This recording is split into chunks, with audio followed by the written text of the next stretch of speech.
Yayasan Nurul Iman dan yang bekerjasama dengan DKI Nurul Iman akan mengadakan kegiatan bakti sosial, yaitu peduli kaum duafa atau fakir miskin, yang akan memberikan bingkisan kepada mereka yang sangat membutuhkan.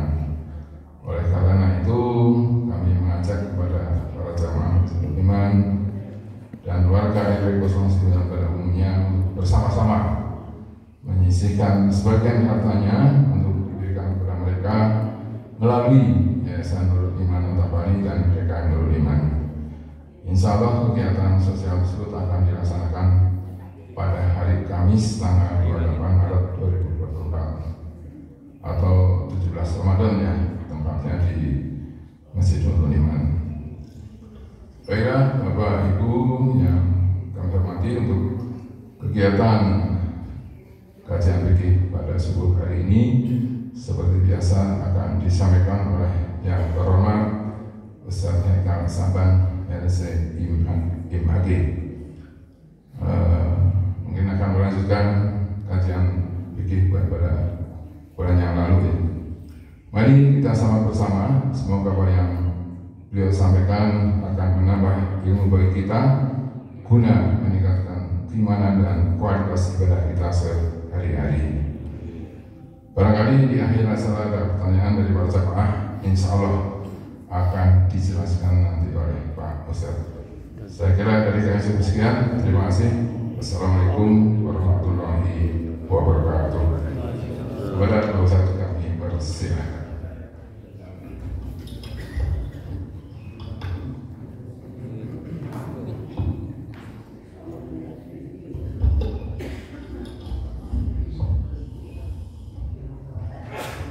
Bismillahirrahmanirrahim. Assalamualaikum warahmatullahi wabarakatuh. Waalaikumsalam warahmatullahi wabarakatuh. Innal hamdalillah, sesungguhnya puji-pujian hanyalah mutlak milik Allah. Nahmaduhu, kita senantiasa memujinya, wa nasta'inuhu, dan juga senantiasa memohon pertolongan kepadanya, wa nastaghfiruh, dan juga senantiasa memohon ampun kepadanya.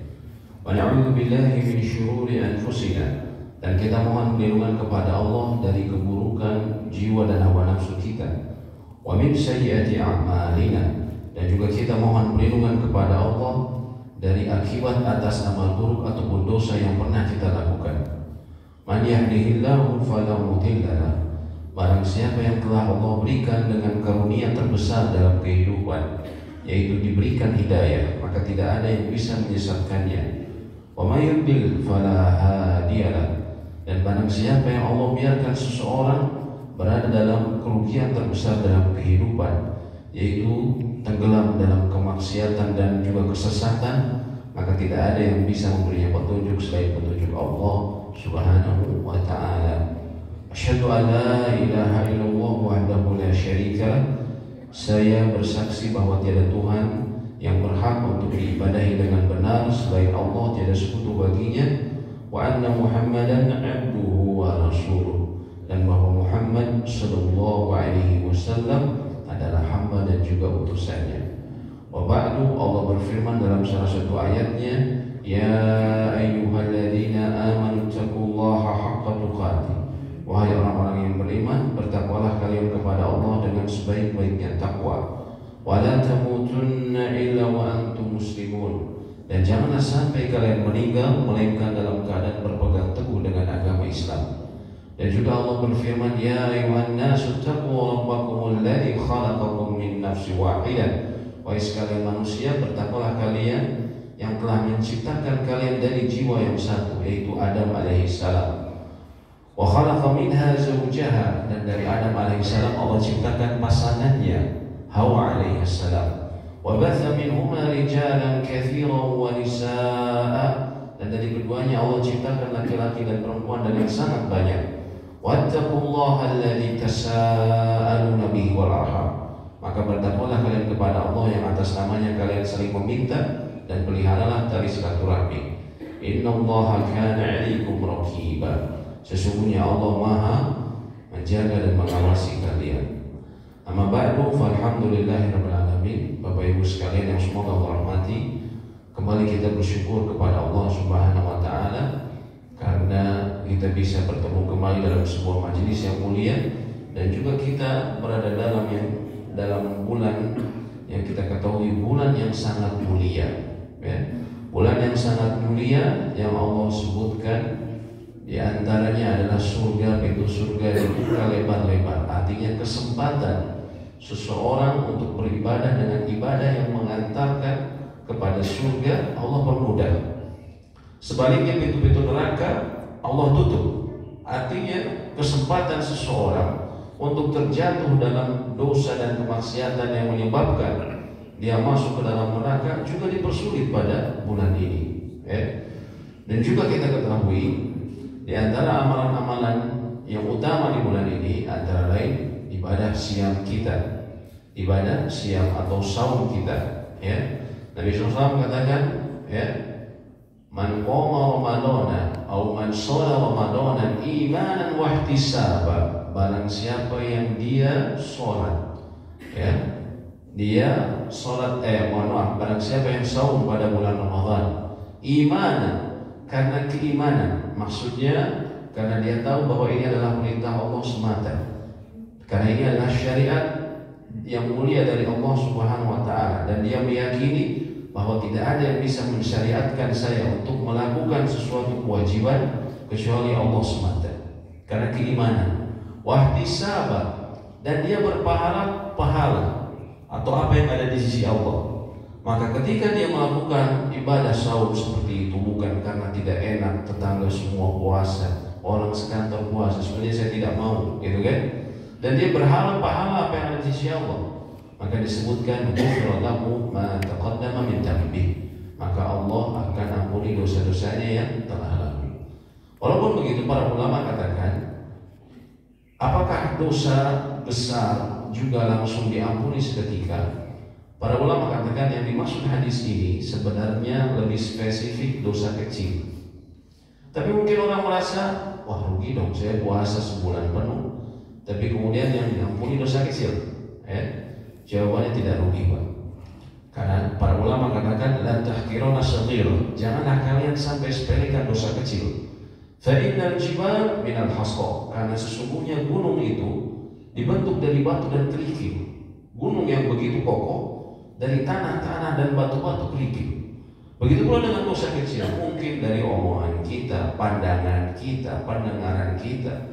Setiap hari kita koleksi, tahu-tahu siap menjadi gunung yang kemudian siap roboh menimpa kita.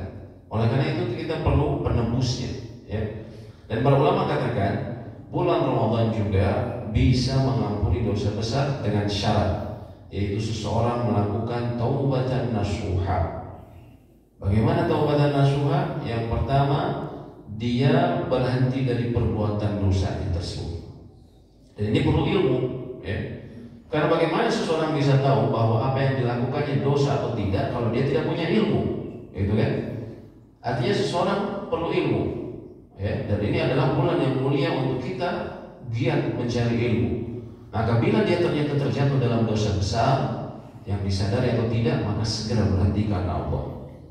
Yang kedua, saatnya hijrah. Bila seseorang selama ini berkutat dalam sesuatu yang haram, ada yang syubhat, ya, dalam penghasilannya, dalam pergaulannya, ya, dalam kehidupannya, maka berhenti.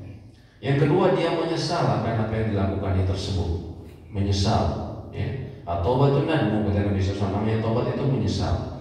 Dan yang ketiga, dia berazam, dia bertekad untuk tidak mengulangi dosanya kembali. Andaikan dosanya terulang, maka janganlah putus asa, terus dia minta maaf kepada Allah, minta ampun.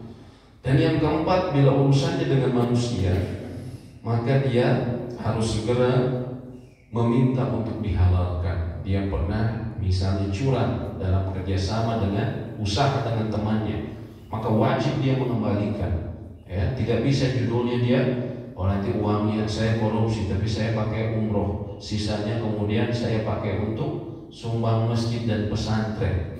Dikira uang tersebut bisa memutihkan, bisa membersihkan hartanya. Tidak sama sekali. Karena Nabi SAW mengatakan, la tuqbalu sholatu bighairi tahurin, sholat itu tidak diterima tanpa bersuci sebelumnya. Wala shadaqah min gululin, Begitu pula sedekah tidak akan diterima dari harta yang haram. Na'udzubillah. Ya. Ini artinya bulan ini kesempatan yang sangat besar, ya, karena Nabi SAW katakan walillahi utaqaa minan nar, dan Allah memiliki orang-orang yang dibebaskan dari api neraka. Maksudnya apa? Maksudnya bisa jadi seseorang dia dengan dosa yang dilakukannya, ya, 5 tahun lalu, 10 tahun yang lalu, 20 tahun yang lalu, 100 tahun yang lalu, dia seharusnya na'udzubillah berhak untuk menjadi ahli neraka. Na'udzubillah ini tadi. Tapi karena dia beribadah dengan benar di bulan ini, yang ikhlas, lalu sesuai petunjuk Nabi SAW, ya, maka kemudian Allah akan ampuni dan kemudian Allah bebaskan dia dari catatan penghuni ahli neraka. Dan semoga kita termasuk orang yang dibebaskan. Amin. Pada pagi ini insya Allah kita akan melanjutkan kajian fikih. Sebenarnya masih seputar sholat hanya saja, karena sekarang momennya momen saum, tentunya banyak pertanyaan ataupun banyak pembahasan mengenai saum juga. Maka saya kira pada pagi ini kita akan membahas mengenai pertanyaan-pertanyaan yang umum dalam saum dan juga kesalahan-kesalahan fatal dalam seseorang ketika berpuasa. Berbicara mengenai puasa, ya, di antara sesuatu yang suka dilupakan oleh orang-orang, ya, dianggap remeh, adalah seseorang berbeda dengan puasa wajib dengan puasa sunnah, ya, adalah puasa wajib dia wajib dia wajib berniat di malam hari. Puasa wajib ini kita ketahui ada beberapa macam, dan dibagi kategorinya menjadi 2 kata para ulama, ya. Yang pertama, puasa wajib yang disebabkan langsung dari syariat, disyariatkan langsung oleh Allah, yaitu puasa Ramadan. Puasa wajib lainnya apa? Yang disebabkan oleh mukallaf atau oleh hamba itu sendiri yang telah diberi beban syariat, yaitu dia telah berakal dan telah balik. Maka yang wajib dari sisi hamba ini antara lain puasa qadha, ya, dan puasa kafarat, kemudian juga puasa nadar. Bila seseorang bernadar, kalau salah seorang paslon menang, saya mau puasa 2 bulan, dia pikir ini gak akan menang, taunya menang beneran, maka harus puasa 2 bulan, wajib hukumnya. Begitu pula puasa qadha.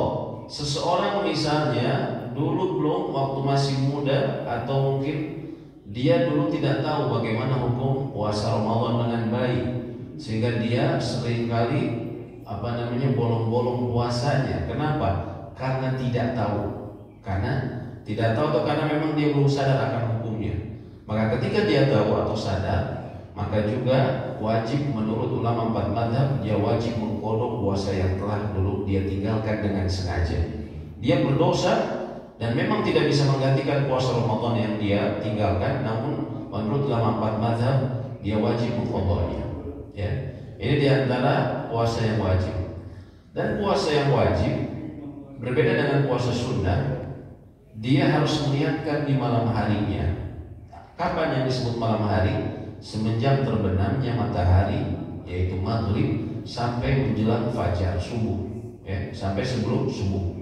Karena dalam Islam sehari semalam itu dimulai dari malamnya, bukan dari siang, bukan dari jam 12 malam, tapi dari pada maghrib, ya. Seseorang harus meniatkan, ya, berdasarkan perkataan Nabi SAW, "Ma lam yubayyita qabla al-fajr, man lam yubayyita niyati asyami qabla al-fajr." Barang siapa yang belum meniatkan saum sebelum fajar, ya, fala siyamalah, maka tidak ada siam baginya, ya. Apakah kemudian harus diucapkan? Yang disepakati oleh ulama, niat letaknya dalam hati. Namun dia, menurut Imam Malik, kita boleh di awal bulan Ramadan sekali untuk sebulan itu. Namun pendapat yang lebih berhati-hati adalah kita mengambil pendapat jumhur al-fuqaha, umumnya ulama mengatakan tetap kita harus memperbaharui niat di bulan Ramadan setiap malamnya. Kemudian, ya, kita niatkan bahwa kita akan puasa wajib di bulan Ramadan, ya, dan itu letaknya cukup di hati. Kemudian yang juga menjadi pertanyaan ataupun terkadang juga termasuk kesalahan, ya. Bagaimana kalau saya bangun terlambat, lalu kemudian saya sahur, tiba-tiba sudah suara adzan, sedangkan di tangan saya ada minuman. Di tangan saya ada minuman. Apa yang harus saya lakukan? Gitu kan? Apa yang harus saya lakukan?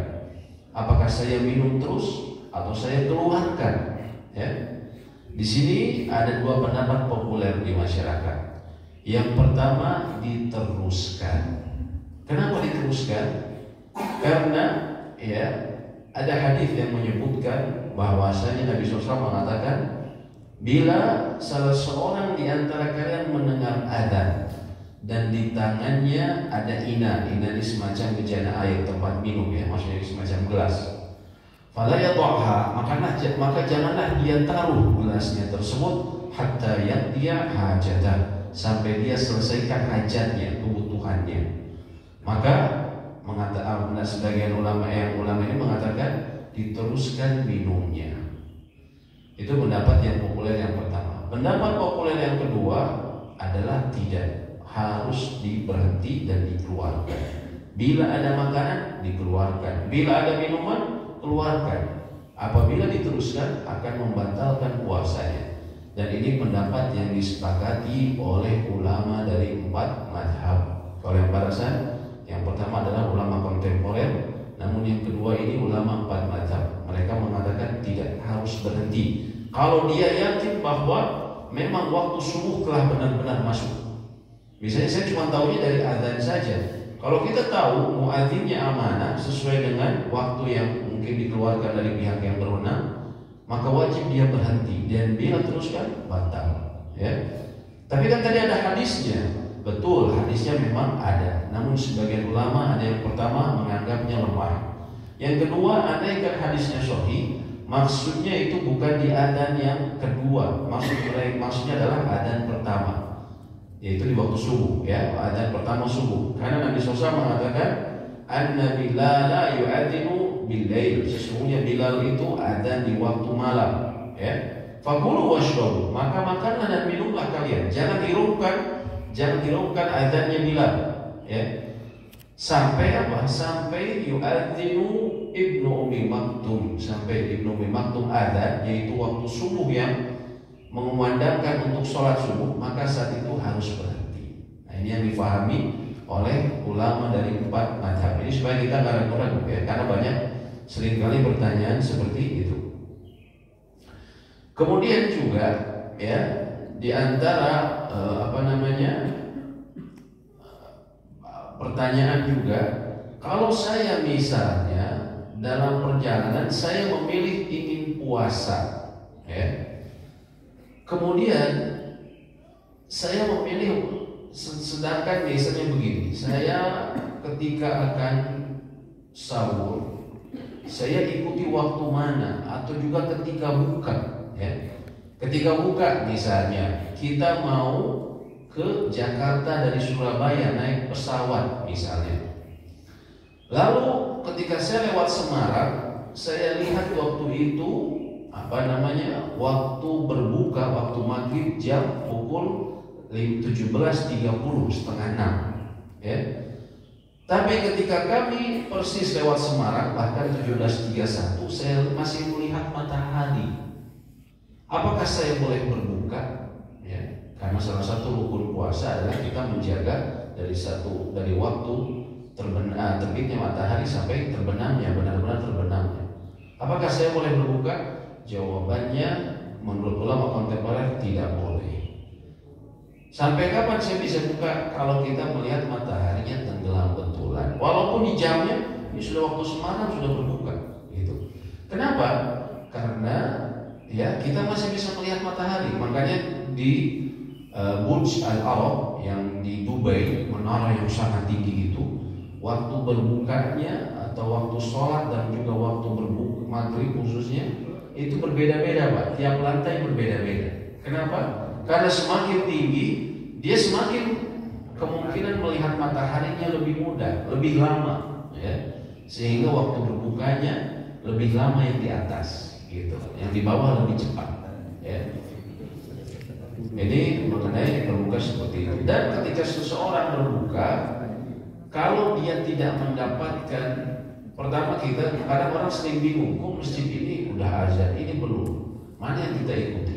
Sebenarnya urusannya mudah, kita ikuti saja. Sebenarnya yang menjadi pertimbangan utama adalah kita melihat tenggelamnya matahari.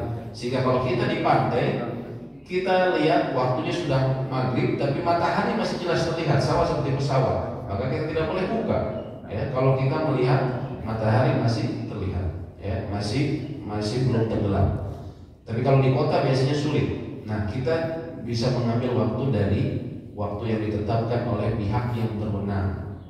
Ya, kan banyak dari ormas-ormas mengeluarkan. Ya, dalam hal ini kita cari apa? Dari yang pihak yang resmi, yang istilahnya dia membawahi semua ormas. Ya, dalam hal ini suka atau tidak suka adalah dari Kemenak. Ya, kita lihat, oh Kemenak waktunya jam segini, ya sudah, kita ikuti sesuai dengan dia. Kalau memang sudah waktunya berbuka, ya disesuaikan, azan di sana, azan di sini, mana yang tepat sesuai dengan Kemenak. Oh yang ini, ya sudah kita berbuka. Kalau kita tidak punya jam, juga kemudian mungkin radionya mati, handphonenya juga mati, tidak terdengar suara adzan, ya, tidak terdengar suara adzan, apakah kita boleh langsung berbuka? Tapi kita hanya kemungkinan saja, sepertinya udah buka, tidak boleh. Tapi apa? Kita harus istihad dulu, mencari tahu apakah benar-benar sudah buka atau belum. Karena bila kita tanpa istihad, kita berpikir kayaknya sih udah buka, langsung kita buka, maka umumnya ulama katakan kalau ternyata belum, maka dia harus mengqadha puasanya. Dia harus mengqadha puasanya. Ya. Jadi kita harus pastikan, bahwa sudah masuk waktu puasa. Ya. Kemudian juga, ya, nanti kalau ada pertanyaan, saya kira sesi kita lebih leluasa, ya. Kalau mau ada yang langsung ditanyakan terutama terkait yang disampaikan, langsung saja ditanyakan, ya. Kemudian juga berbicara mengenai syarat-syarat puasa, kita ketahui bahwa yang syaratnya adalah seorang muslim balik dan berakal. Bagaimana dengan orang yang misalnya pikun parah, orang tua sudah pikun parah, itu disamakan dengan orang gila, disamakan dengan orang yang tidak berakal. Sehingga umumnya ulama kontemporer mengatakan orang seperti ini, orang pikun parah ataupun Parkinson, maka dia tidak wajib berpuasa dan tidak perlu membayar fidyah. Berdasarkan perkataan Nabi SAW, ya, rafiyal qalamu an salasatin, penasihat amal itu diangkat dari 3 golongan. Dari seseorang yang tidur sampai bangun, dari seorang anak sampai dia kemudian bermimpi atau balik, adil majnun hatta yaqila, dari seorang yang gila sampai dia berakal. Maka kalau dia seseorang, orang tua kita misalnya sudah pikun parah, maka tidak perlu dia mengqadha, tentunya juga dia lemah mungkin, ya, atau memang dia kalau memang misalnya sudah pikunnya parah, tidak perlu mengqadha dan juga tidak perlu membayar fidyah. Ini perlu kita bedakan. Terkadang ada orang tua fisiknya kuat tapi pikunnya parah. Tapi sebaliknya, ada orang tua yang fisiknya lemah tapi akalnya masih berfungsi. Kalau diajak bicara nyambung, tahu anaknya, ini cucu saya, itu kan ngobrol, ya. Tapi dia sudah lemah, sudah tidak kuat puasanya karena memang sudah sepuh, ya. Apa yang harus dilakukan? Kalau kita membayar fidyah saja, dia tidak perlu mengqadha, tapi kita membayar fidyah yang afdal dari hartanya, ya. Membayar fidyah berapa? Membayar fidyah ini ada sedikit perbedaan ulama, ya. Kalau yang pegang buku yang sering kita jadikan rujukan di kitab Fiqih Muyassar, itu disebutkan di situ setengah sok, yaitu sekitar 1,125 kg makanan pokok, ya. Tapi kalau di Indonesia, ya, antara lain dari Basdas, mereka mengambil dari istinbatnya ulama Syafi'iyah, yaitu sekitar 1 mud, ya, atau diperkirakan dalam beras itu kira-kira 0,675 atau 0,750 kg, ya, atau 7 ons kira-kira, 7,5 ons. Tiap hari kita keluarkan sesuai dengan jumlah sakitnya. Kapan saya mau keluarkan? Bisa di hari, di malamnya, ya. Karena kita tadi sebutkan bahwa dalam penanggalan Islam, ya, di hari dan malam itu dimulai dari malamnya, ya. Sehingga ketika misalnya malamnya itu, wah ini sebenarnya kan udah gak bisa dipuasa, kita langsung mengeluarkan fidyah di malam itu boleh, ya. Di malam itu sebelum hari besok dia berpuasa, dari malam ini kita sudah keluarkan, ya. Misalnya ini 0,75 kg beras, ya. Kita kasihkan, oh ada tetangga saya di kekurangan, mungkin dia butuh buat sahur, kita kasih. Besoknya ada juga kita tetangga yang lain, kita kasih lagi 0,75. Bisa tiap hari, bisa juga nanti diakhirkan digabungkan pun bisa, ya. Kita perkirakan saja berapa jumlahnya. Boleh nggak sama uang? Kata para ulama tidak, ya, karena yang diperintahkannya bid'ah, memberi makan.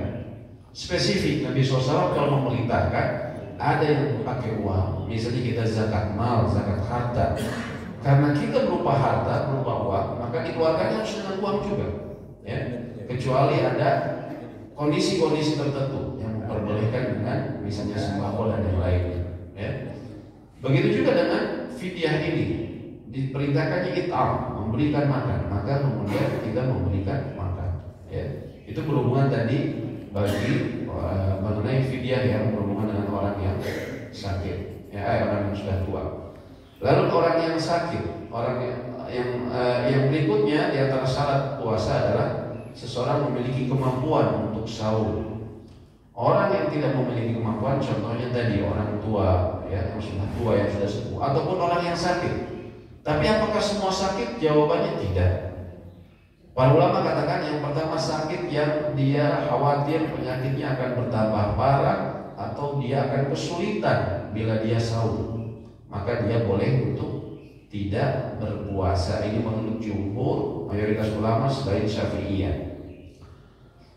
Bagaimana kalau misalnya penyakitnya ini bisa menyebabkan bahaya? Dulu saya punya jemaah yang istrinya, dia cerita istrinya itu sengaja puasa, punya penyakit diabetes. Jam 10 menggigil, jam 1 pingsan. Kalau orang seperti ini sudah penyakitnya berat, maka justru jumhur ulama mengatakan justru yang wajib dia tidak berpuasa. Wala tulqu bi aydikum ila tahlukah. Allah berfirman, janganlah engkau lemparkan dirimu kepada kebinasaan. Jangan sebabkan menuju kebinasaan. Perhatian pada jiwa dalam Islam lebih besar. Maka pada saat itu dia tidak wajib atau dia wajib justru untuk tidak berpuasa bila sekiranya membahayakan. Adapun penyakit-penyakit ringan tentunya tidak. Aduh saya pusing dikit, tetap puasa. Ya, jangan bilang kenapa nggak puasa? Oh saya lagi sakit. Kenapa? Sakit apa? Bisul. Ya, bisul nggak usah ada hubungannya, kecuali bisulnya ada 5 di mulut, Pak, ya. Beda cerita. Ya. Kemudian ya, orang yang sakit ini gimana? Apakah saya harus qadha atau fidyah? Nah, dari sisi qadha dan fidyah ada 2 macam penyakit, ya. Penyakit yang diperbolehkan untuk tidak berpuasa. Yang pertama penyakit yang disebut mayul jamuruhu, penyakit yang diharapkan kesembuhannya. Misalnya lagi Ramadan, na'udzubillah kena demam berdarah atau kena tipes. Nanti kan ada insya Allah, kalau Allah kehendaki dia ada waktunya sembuh, Pak, ya. Sebulan istirahat lalu kemudian sembuh. Apa yang wajib bagi dia? Wajib mengqadhanya. Wajib mengqadhanya, ya. Mengqadhanya gimana? Apa langsung? Terserah, dikasih waktu setahun, ya. Yang utama memang disegerakan. Tapi kalau dia ada mungkin kesulitan-kesulitan, tidak mengapa, jangka waktunya setahun. Kalau masuk Ramadan berikutnya, sedangkan saya masih punya hutang, apa yang harus saya lakukan? Kalau kita tunda-tunda karena saya sakit waktu itu, saya terus kemudian harusnya qadha. Saya tunda terus, nanti dulu. Tiba-tiba masuk Ramadan berikutnya, apa yang harus dilakukan? Kalau tidak ada uzur, dia menunda-nundanya, tidak ada uzur, maka nanti dia tetap harus bayar hutangnya dan dia juga membayar fidyah. Ini menurut umumnya ulama katakan seperti itu, ya. Ini jenis yang pertama yang diharapkan kesembuhan. Yang jenis kedua, yang disebut oleh para ulama mala yurjabu, penyakit yang sulit diharapkan kesembuhannya. Misalnya tadi penyakit diabetes, penyakit apa? Penyakit berat-berat ya orang tua. Maka orang seperti ini tidak perlu mengqadha, tapi dia membayar fidyah. Seperti yang tadi kami sebutkan, ya, membayar fidyah. Di antara juga yang tidak mampu untuk berpuasa biasanya wanita hamil, al-hamil wal murdi', dan wanita yang menyusui. Wanita hamil dan menyusui, bila dia rasa bisa memberatkan dia, membayarkan, maka boleh tidak berpuasa. Namun kita harus ketahui konsekuensinya. Para ulama pertama sepakat, ya, ini terutama buat ibu-ibu dan juga mungkin bapak-bapak yang punya anak perempuan ataupun menantu. Kalau seorang wanita tidak berpuasa disebabkan khawatir atas dirinya sendiri, dia lagi menyusui atau hamil, kata dokter ibu kondisinya lagi nggak sehat, atau dia sendiri ngerasa tidak sehat, tapi anak jabang bayinya sehat, maka dia mengqadha saja, mengqadha. Yang kedua, ulama juga sepakat kalau misalnya dia khawatir atas dirinya sendiri dan juga anaknya. Saya kondisi badannya lagi gak enak juga, kata dokter, katanya ini jabang bayimu kurang sehat, jangan puasa bu ya. Jadi khawatir atas kedua-duanya, maka sama hukumnya dia mengqadha. Kalau dia mengqadha, aduh saya habis melahirkan, habis hamil lalu melahirkan, gak sempat saya menyusui, baru sempatnya 2 tahun atau 3 tahun kemudian, apakah boleh? Boleh. Dan tidak perlu membayar fidyah kalau kondisi yang tadi kami sebutkan, karena itu dia mundurkan karena ada uzur. Adapun kalau misalnya karena dia khawatir atas anaknya sendiri, badan saya sehat, tapi kata dokter kondisi jabang bayi saya nggak sehat, maka saat itu dia qadha dan dia juga membayar fidyah kalau khawatir atas anaknya sendiri. Dan ini pendapat yang dipegang oleh Imam Syafi'i dan Imam Ahmad, karena ada sahabat yang mengatakan antara Ibnu Abbas bahwa wanita yang takut karena anaknya maka dia memberi makan dan juga qadha, ya. Tapi tidak ada ulama terdahulu yang mengatakan hanya fidyah saja. Banyak di masyarakat ibu-ibu tidak puasa karena hamil atau menyusui, cuma membayar fidyah saja. Kalau ulama-ulama salaf, ulama-ulama terdahulu tidak ada yang mengatakan hanya fidyah saja. Itu ulama mutaakhirin, ulama belakangan. Tapi ulama terdahulu tidak ada yang riwayat menyebutkan hanya fidyah saja. Ini yang perlu kita ketahui ya. Karena kalau qadha jadi wajib bagi dia, ya. Kemudian juga yang boleh adalah musafir untuk tidak berpuasa. Namun kita harus pahami Pak, musafir seperti apa yang diperbolehkan untuk tidak berpuasa. Ya. Pertama apa? Safarnya safarun tawil. Saya mau mudik nanti. Kemana Pak? Saya mau mudik ke Surabaya. Kalau seseorang safarnya jauh, yang disebut jauh kata umumnya ulama adalah 4 burud atau sekitar kalau dikilometerkan 83 km ke atas kira-kira.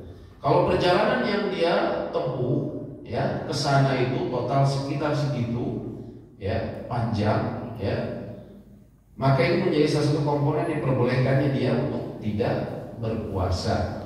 Kemudian apa?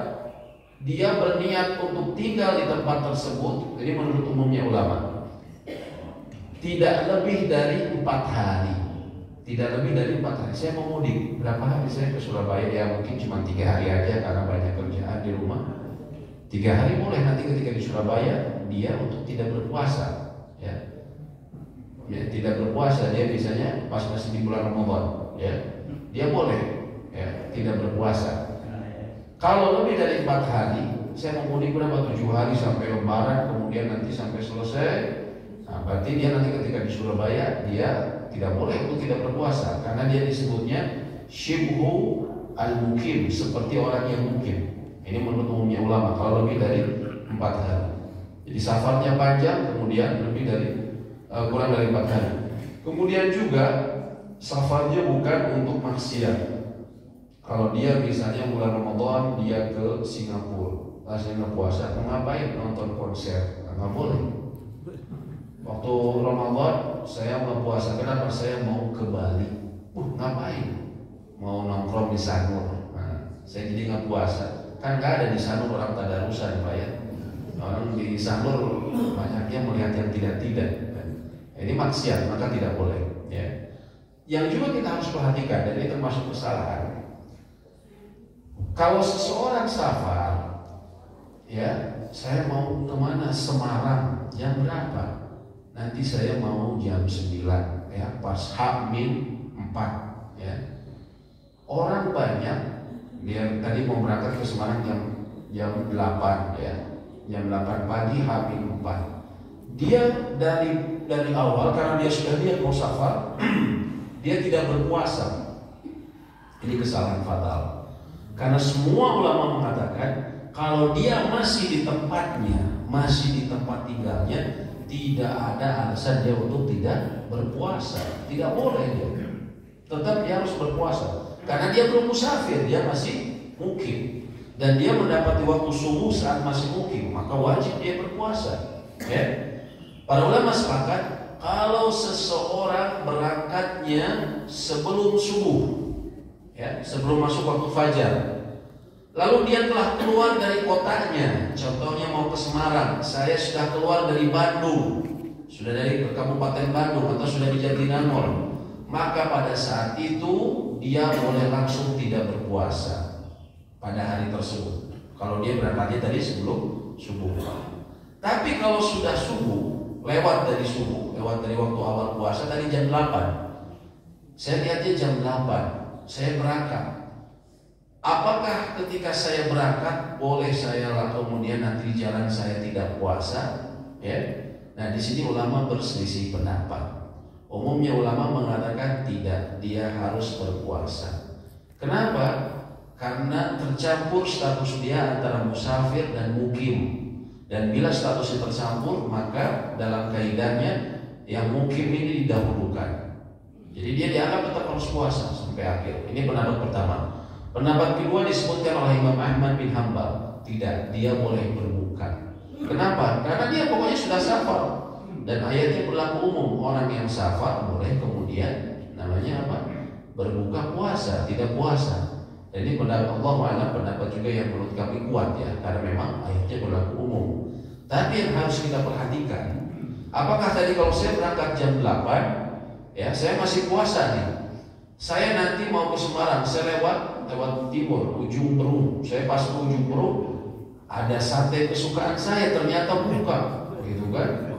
Tapi semuanya ditutup, pakai kain, kaca-kacanya. Saya boleh nggak untuk supaya saya menguatkan badan saya makan dulu di situ? Jawabannya yang tadi memperbolehkan kalau safarnya pada subuh, Imam Ahmad kan memperbolehkan tetap dia tidak berpuasa.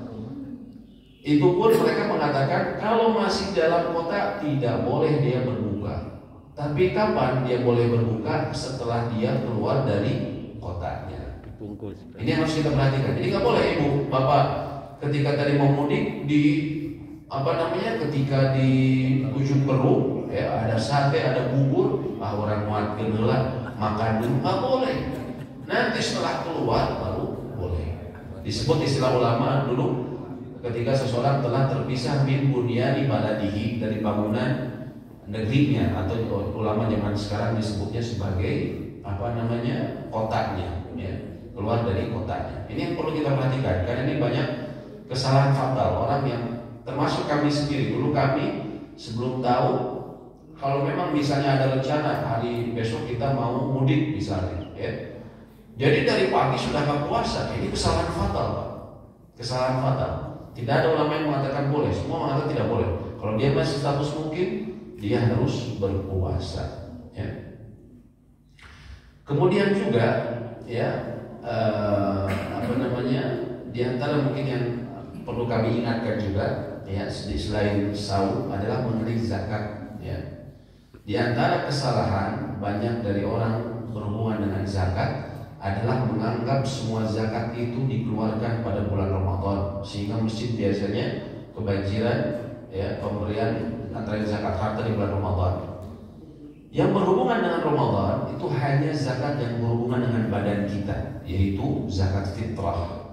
Zakat fitrah berhubungan dengan bulan Ramadan, yaitu bila seseorang dia hidup di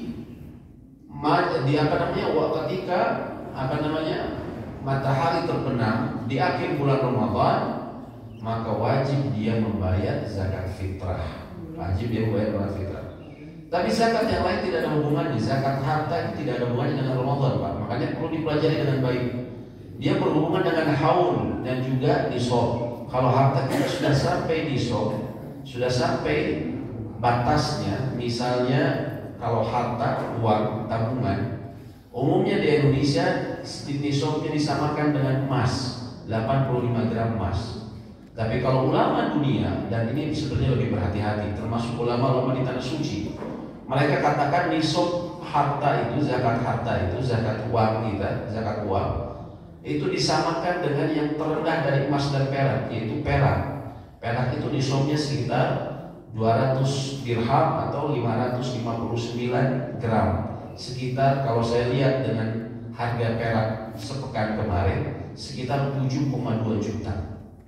Jadi kalau orang sudah punya harta, setelah dia mengeluarkan untuk kebutuhan dasarnya, ada harta 7,2 ya, atau lebih ke atasnya, maka mulai dicatat sama dia. Kapan saya punya harta seperti ini? Oh, dari tanggal 10 Rajab. Kalau kita nggak tahu bagaimana hijriahnya, gampang sekarang, cari saja di Google. Kapan ini hijriahnya? Karena dihitung hijriah 10 Rajab. Lalu harta tersebut kita hitung sampai setahun setelahnya. Tidak ada penurunan sama sekali. Kalau ada penurunan kita putus. Tapi kalau sama, stabil atau nggak ada penurunan sampai 10 Rajab tahun berikutnya, maka kita wajib mengeluarkan zakat sebesar 2,5%. Kapan? Saat 10 saat Rajabnya. Orang kadang banyak nggak tahu, akhirnya semua bulan Ramadan, padahal bisa jadi zakat dia itu sudah habis, harus dibayar bulan Rajab atau bulan Sya'ban dan bulan-bulan sebelumnya. Kalau dia sengaja melalaikan, maka para ulama katakan dia berdosa, ya, dia berdosa.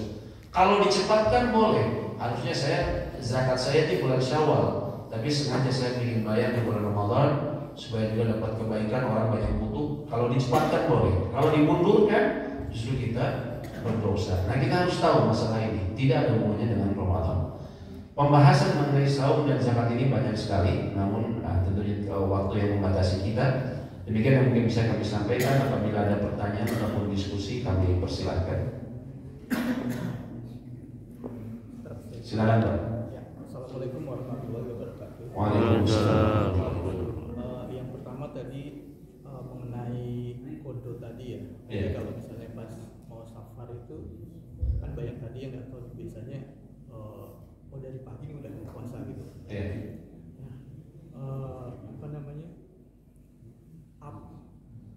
Kemarin tuh kan nggak tahu nih, kemarin tuh nggak tahu, baru tahu hari ini, apakah itu juga harus mengkodo, terus kemudian mengkodonya itu berapa banyak? Mungkin lupa nih, dan berapa kali gitu. Termasuk juga oleh Kemarin tahu. Iya, baru tahu hari ini nih misalnya. Baru tahu hari ini, karena sekarang nih sudah 20 tahun atau 30 tahun gitu. Yeah. Nah, selama bertahun-tahun kita nggak tahu nih. Terus mengkodonya itu berapa banyak gitu kan? Apakah harus mengkodo yang kemarin itu yang kita nggak tahu itu seberapa banyak dan bagaimana caranya gitu kan? Yeah. Terus itu kan sudah lewat beberapa Ramadan gitu kan? Yeah. Sudah lewat beberapa Ramadan. Nah, itu satu itu. Terus kemudian yang kedua tadi lupa ya. Nah, yang kedua ini aja tadi. Yeah. Kalau misalnya ada tadi ada apa namanya harta ya tadi misalnya yang sudah memenuhi untuk bayar zakat itu. Tapi selama setahun-tahunnya itu misalnya hartanya itu katakanlah disekolahkan gitu ya. Investasi. Iya gitu. Kayak sekolah Pak misalnya digadekan tapi nggak pernah lulus kayak gitu. Apa nggak seperti ini? Terjadi. Ya, baik. Yang pertama, bagaimana kalau kita baru tahu belakangan bahwasanya tidak boleh kita kalau masih di kota kita tidak boleh kita tidak berpuasa, gitu kan Pak, maksud Bapak? Ya. Tapi waktu itu Bapak sudah mengkodo itu? Belum. Oh, kalau belum mengkodo itu wajib. Ya, harus. Tapi udah 10 tahun lah, walaupun 10 tahun yang lalu. Bahkan kata para ulama, seseorang yang tidak mengetahui puasa itu wajib. Misalnya apa? Orang kampung, orang dusun nggak tahu kalau puasa itu wajib. Dia pikirnya kalau saya bekerja keras, artinya saya udah, ya berarti saya boleh ke puasa, gitu kan? Atau orang yang baru masuk Islam. Umumnya ulama mengatakan jumhur, ketika dia tahu belakangan dia tahu ternyata wajib. Dulu saya meninggalkan tanpa ilmu istilahnya, maka dia tetap wajib mengqadha. Kalau Bapak belum mengqadhanya, Bapak wajib mengqadhanya. Kira-kira berapa lama? Bapak perkirakan saja, ya. Berapa kali misalnya Bapak mudik? Ternyata 20 tahun mudik terus. Setiap mudik 10 hari Bapak udah. 3 kali saja Pak. Ya tapi diperkirakan kira-kira berapa Bapak waktunya. Lalu kemudian ya setelah juga tentunya beristighfar dan bertobat. Ya, ini makanya pentingnya ilmu, ya. Pentingnya kita terus menuntut ilmu, ya. Karena ilmulah yang makanya Nabi SAW katakan bahwa ilmu itu bisa memudahkan seseorang jalannya menuju surga, ya. Karena kita bisa mendatangkan keridhaan Allah. Maka Bapak hitung kira-kira, lalu Bapak kemudian ini wajib hukumnya. Karena tadi kita sebutkan puasa yang wajib itu bukan puasa Ramadan, tapi juga ada puasa yang disebabkan oleh hamba itu sendiri, itu qadha. Kalau kita punya hutang puasa, wajib kita membayarnya, ya. Kemudian yang kedua, sebelumnya yang qadha ini ya nanti saya bahas lagi. Yang kedua tadi mengenai zakat, ya. Kalau uangnya kita sekolahkan, bagaimana? Kalau misalnya harta kita tersebut, ya, kita sekolahkan dan itu tetap masih kepemilikan kita. Nanti kalau kita minta sekarang kembali, kita memang bisa dapat, ataupun piutang. Piutangnya itu ini orang bayar biasanya, maka tetap masuk jadi objek zakat kita. Kecuali seseorang ini diambil sama orang, ya, utang, dan dia menghilang di WhatsApp centang satu, di telepon gak bisa, ya, diblokir. Itu biasanya orang utang kan juga gitu Pak. Kalau udah kayak gitu kita udah wah ini sulit nih orang. Ternyata kalau dihitung sama uang yang diambil tersebut, saya masih di bawah nisab. Nah kalau itu tidak. Tapi kalau kemungkinan piutang ini bisa dibayar, maka itu digabungkan dengan aset kita, dengan harta kita. Seperti itu. Allahu a'lam bishawab. Baik, silakan ada yang menanyakan lagi. Iya, mengapa? Mengenai zakat mal, zakat emas. Iya. Misalnya kita memiliki emas yang memang dipakai. Iya. Bukan untuk disimpan atau ya. Baik. Ya, itu disebutnya huli dalam bahasa Arab, ya, perhiasan. Apakah ada zakat huli? Di sini ulama berbeda pendapat. Namun jumhur ulama mengatakan tidak, ya, kecuali ada sejumlah kondisi. Kenapa mereka mengatakan tidak? Karena zakat emas dan perak itu asalnya bukan zakat emas dan peraknya, tapi zakat disebutnya naqdain, zakat alat tukar. Jadi dahulu fungsinya emas ini sebagai dinar, uang emas, dan dirham, uang perak. Makanya kemudian di zaman sekarang dikiaskan dengan uang kertas. Uang kertas pun zakatnya mengikuti emas dan perak, ya. Artinya dulu itu yang disebut ada zakatnya ini karena posisi dia sebagai alat tukar, sehingga menurut mayoritas ulama dia tidak terkena zakat, kecuali dikecualikan yang pertama adalah perhiasannya tersebut dia simpan untuk investasi, dia simpan dan sudah misalnya 100 gram, kan tadi batasnya kalau emas 85 gram. Ini lebih dari 85 gram. Untuk apa? Sengaja dia